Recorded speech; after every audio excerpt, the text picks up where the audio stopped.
Nous allons aborder dans cette vidéo les aspects pratiques de la prescription d'hydroxyurée ou hydroxycarbamide chez les enfants atteints de drépanocytose. J'utiliserai le terme d'HU pour parler d'hydroxyurée. Vous êtes le pédiatre responsable de la prescription. Avant de proposer l'HU aux parents, vous devez être convaincu que son rapport bénéfice sur risque est élevé. À ce jour, l'hydroxyurée constitue le seul traitement médicamenteux permettant d'atténuer l'évolution de la maladie. Je vais maintenant citer 3 essais cliniques présentant un haut niveau de preuves scientifiques que vous devez connaître. Il s'agit d'essais randomisés en double aveugle. Les 2 premiers sont des essais multicentriques américains dans lesquels l'HU est comparé à un placebo. Le premier essai, le MESH Trial, a inclus des patients adultes et a utilisé des doses dites maximales d'HU. Ces résultats ont été publiés en 1995. Le second, le Baby Hug Trial, s'est intéressé à des nourrissons âgés de 9 à 18 mois à l'inclusion, quelle que soit leur présentation clinique. La posologie d'HU était fixe, 20 mg par kilo et par jour. Les résultats ont été publiés à partir de 2011. Ces 2 essais cliniques démontrent de manière rigoureuse une forte efficacité ainsi qu'une bonne tolérance de l'hydroxyurée. En complément des essais randomisés, de nombreuses études ont été menées au cours des 35 dernières années et toutes mettent en évidence une efficacité clinique comparable, quel que soit l'âge.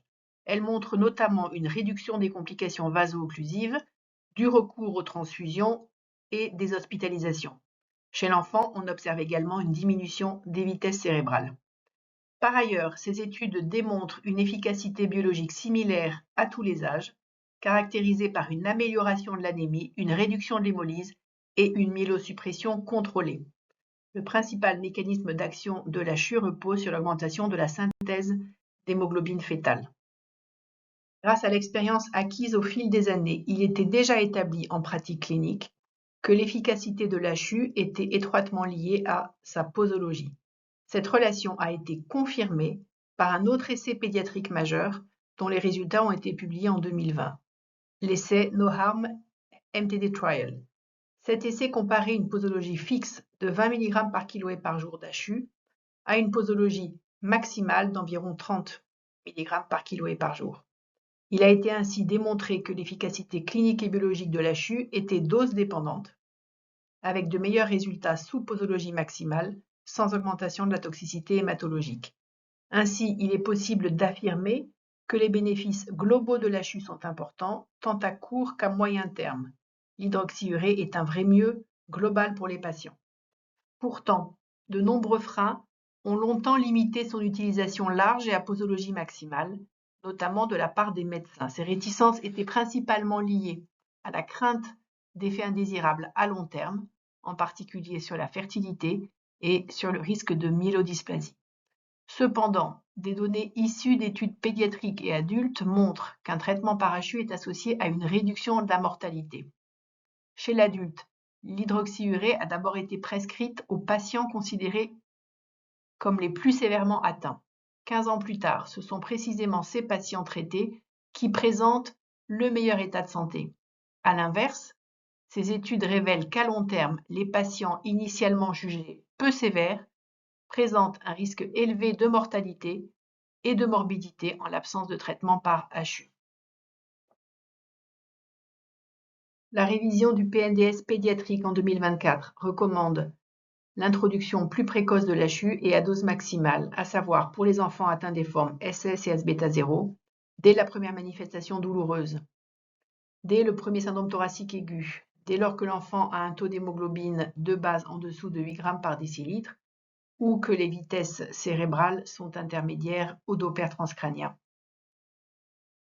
L'autre évolution majeure du PNDS concerne la posologie. Il s'agit désormais de privilégier la dose maximale tolérée, DMT, qui est recommandée en pratique.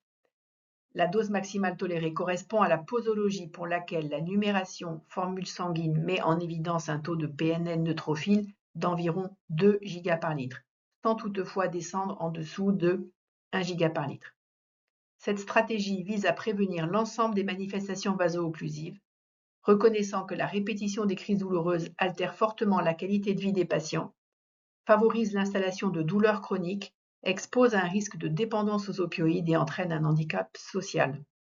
Elle a également pour objectif de réduire autant que possible le degré d'hémolyse, tenant compte du fait que celle-ci contribue aux atteintes chroniques d'organes.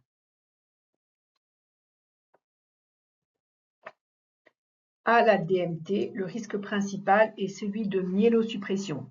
Ce risque est surveillable par l'hémogramme et réversible à l'arrêt de la chute. Dans mon expérience, il est aggravé par la carence en fer. La carence en fer aggrave la myélotoxicité et réduit l'efficacité.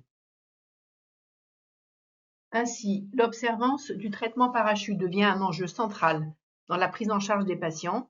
Vous allez prescrire le traitement, mais ce sont les parents qui en assureront l'administration quotidienne. Prendre un médicament tous les jours, à vie, sans oubli, représente une réelle difficulté. Il est donc essentiel d'accompagner les parents afin de les aider à maintenir cette régularité.